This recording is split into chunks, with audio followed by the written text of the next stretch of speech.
Assalamualaikum warahmatullahi wabarakatuh. Bismillahirrahmanirrahim. Hamdan wa sana'an laka ya Allah, salatan wa salaman laka ya Habiballah, wa ala alika wa ashabika ya khaira khalqillah, amma ba'du. Kawan-kawan Facebook semua, rahmatullah alaikum ajmain. Sebelum memulai kajian, mari kita bersama-sama mendoakan saudara-saudara kita, kawan-kawan kita, orang-orang sebangsa dan setanah air yang sedang menderita karena COVID atau apapun yang lain. Semoga segera diringankan oleh Allah Subhanahu wa Ta'ala, disehatkan kembali oleh hadiratnya. Moga-moga yang sudah dipanggil oleh Allah Subhanahu wa Ta'ala ke hadiratnya, mereka diberikan tempat yang jembar, ketenangan dan kenikmatan di dalam kubur mereka. Semoga COVID yang melanda negeri kita ini segera diangkat kembali oleh Allah Subhanahu wa Ta'ala dan kita bisa hidup normal sebagaimana sedia kala. Ala hadzin niyat wa ala kulli niyatin shalihatin wa ala mana wa salafus salih. Al-Fatihah. A'udzu billahi minasyaitonir rajim. Bismillahirrahmanirrahim. Alhamdulillahi rabbil alamin arrahmanir rahim maliki yaumiddin. Iyyaka na'budu wa iyyaka nasta'in ihdinas siratal mustaqim. Siratal ladzina an'amta 'alaihim ghairil maghdubi 'alaihim waladdallin. Amin. Alhamdulillah, moga-moga terkabul. Pada saat ini saya akan melakukan kajian terhadap sebuah kitab yang jarang diungkap oleh orang, yaitu kitab hikamnya Asy-Syekhul Akbar Muhyiddin Ibn Arabi. Nah, biasanya ketika kita berbicara kitab hikam, yang masyhur itu adalah kitab hikamnya Syekh Tajuddin Ibnu Athaillah As-Sakandari. Nah, sekarang saya akan melakukan pengkajian terhadap kitab hikamnya Ibnu Arabi.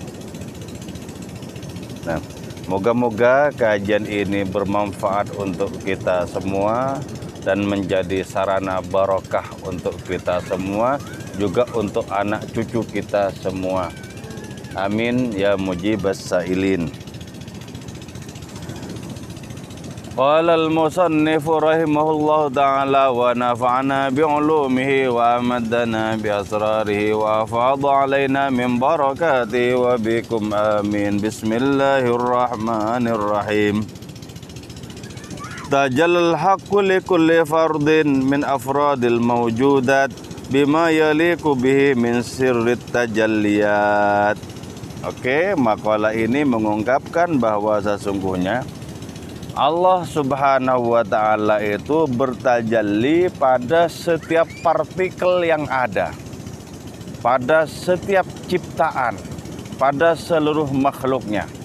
Oke, sekarang perlu kita bahas tentang apa itu tajalli. Tajalli itu bermakna mengejawantahkan diri. Bermakna mengejawantahkan diri pada segala sesuatu. Pada segala sesuatu. Berarti dengan demikian, tidak ada sesuatu pun dari yang terkecil sampai yang terbesar yang tidak menampung tajalli Allah, yang tidak menampung pengejawantahan diri Allah Subhanahu wa Ta'ala. Berarti dengan demikian, segala sesuatu itu memiliki nilai-nilai keilahian. Segala sesuatu memiliki nilai-nilai keilahian. Maka karena itu, pandanglah segala sesuatu, semuanya itu memiliki stempel keilahian. memiliki stempel keilahian, memiliki cap keilahian. Jadi karena itu jelas tajal haqqu li kulli fardin, ya. Allah Ta'ala bertajalli pada setiap partikel. Setiap partikel. Berarti kalau begitu ya, kalau begitu alam semesta ini sesungguhnya dipenuhi oleh Allah Subhanahu wa Ta'ala. Alam semesta dipenuhi oleh Allah Subhanahu wa Ta'ala. Segala sesuatu itu dipenuhi oleh kehadiran hadiratnya. Jadi tinggal bagaimana kita berusaha untuk mencicipi, untuk merasakan kemahahadiran Allah Ta'ala itu lewat segala sesuatu. Tapi ya, segala sesuatu yang menampung tajallinya, menampung kehadirannya itu bima yaliku bihi min sirrit tajalliyat. Sesuai dengan kadar segala sesuatu itu untuk menampung tajallinya. Jadi tidak sama antara berbagai macam partikel itu kesanggupannya untuk menampung tajalli Allah Subhanahu wa Ta'ala. Itu tidak sama. Tidak sama. Nah, tentu saja yang paling lengkap menampung kehadiran Allah, yang paling sempurna menampung tajalli Allah itu adalah makhluknya yang termulia, yaitu kekasihnya sendiri, Kanjeng Rasul Nabi Muhammad Sallallahu Alaihi Wasallam.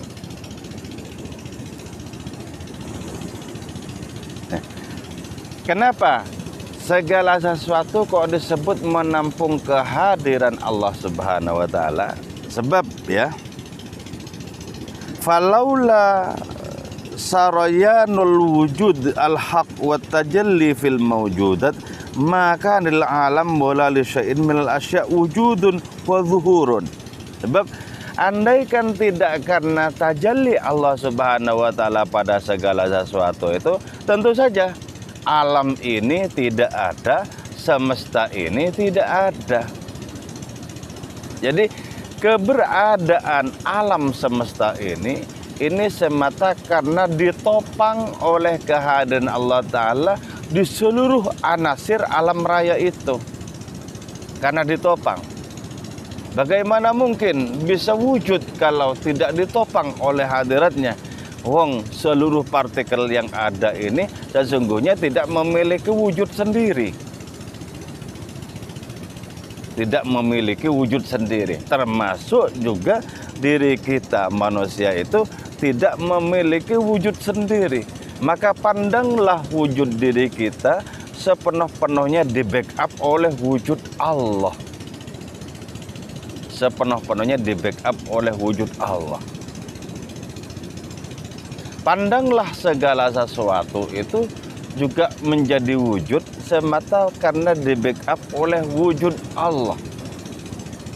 Berarti dengan demikian sangat nyata bahwa seluruh isi alam raya ini menampung kehadirannya. Dan karena itu berjuanglah diri kita untuk merasakan kehadiran Allah Ta'ala lewat segala sesuatu itu. Sebab walaupun segala sesuatu itu menampung tajallinya, persoalannya adalah tidak secara otomatis kita bisa menyaksikan dan merasakan bahwa Allah Ta'ala itu bertajalli pada segala sesuatu. Tidak otomatis ternyata. Jadi seolah-olah ada jarak pembatas, seolah-olah ada hijab, seolah-olah ada tirai antara penglihatan diri kita dengan kehadiran Allah pada segala sesuatu. Jadi seolah-olah ada tirai, seolah-olah ada hijab. Berarti kalau seolah-olah, berarti hakikatnya hijab itu tidak ada, tirai itu tidak ada, jarak itu tidak ada. Ya betul, memang tidak ada hijab, memang tidak ada tirai memang. Memang tidak ada. Jadi di sini apa yang disebut sebagai perjuangan rohani, apa yang disebut sebagai latihan rohani, apa yang disebut sebagai riyadhah, itu menemukan makna pentingnya. Menemukan makna pentingnya. Nah, yang terbesar menampung tajalli Allah Ta'ala itu adalah umat manusia. Dan puncak dari umat manusia itu adalah Rasulullah Sallallahu Alaihi Wasallam. Itu puncak dari adanya kesanggupan menampung kehadiran Allah Subhanahu Wa Ta'ala. Jadi betul, kalau pertama ya, wihdatul wujud itu diungkapkan ya, itu memang realitasnya wujud itu tunggal. Wujud tunggal. Jadi apa yang disebut sebagai yang lain selain hadiratnya, itu sesungguhnya hanyalah merupakan ilusi belaka. Merupakan ilusi belaka. Merupakan bayang-bayang yang menipu sebenarnya. Tidak betul-betul ada apa yang disebut sebagai wujud yang lain itu. Yang betul-betul lain, yang merdeka dari jangkauan hadirnya. Tidak ada. Jadi kalau sampai ada satu partikel yang tak terjangkau oleh tajalli Allah Ta'ala, maka tentu saja sebutan Rabbul Alamin kepada Allah itu menjadi gugur. Tapi tidak mungkin gugur. Itulah sebabnya hadiratnya itu disebut sebagai Rabbul Alamin. Tuhan bagi segenap alam raya. Jadi pentingnya kita mengikis jarak agar kita itu bisa merasakan apa yang disebut sebagai Rabbul Alamin itu. Jadi kalau kita bisa merasakan apa yang disebut sebagai Rabbul Alamin, nyata bagi kita bahwa Allah lah pengasuh dari seluruh yang ada ini. Allah lah yang melingkupi seluruh yang ada ini. Jadi betapa itu merupakan ma'rifat andaikan kita itu dianugerahi oleh Allah Ta'ala merasakan sebutan Rabbul Alamin itu. Padahal setiap saat kita menyebut Allah itu Rabbul Alamin. Alhamdulillahi Rabbil Alamin. Kita menyebutnya. Nah, dari menyebut berulang-ulang itu mestinya terus ditempuh adanya pencarian kehadiran Allah Ta'ala pada Al-Alamin. Adanya kesanggupan merasakan hadiratnya pada Al-Alamin itu. Jadi betapa dengan demikian apa yang disebut sebagai keanekaragaman ya, apa yang disebut sebagai keanekaragaman ini, itu sesungguhnya tunggal adanya.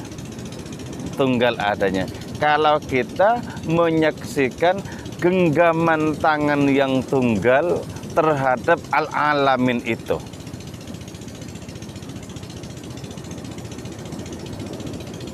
Jadi tajallal haqqu likulli fardin min afradil mawjudat. Allah Ta'ala bertajalli,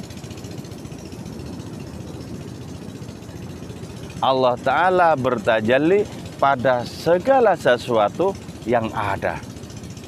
Bertajalli pada segala sesuatu yang ada.